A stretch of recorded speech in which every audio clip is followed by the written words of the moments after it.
Search for Smart VPN Client APK. Download from APK Pure.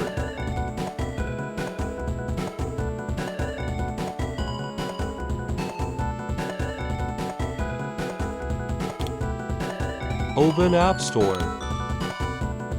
Install DrayTek's for APK installation.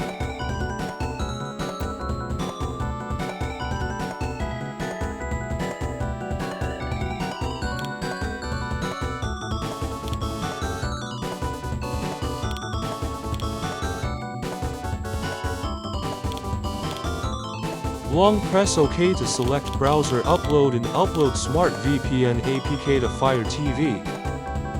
Upload Smart VPN Client from browser.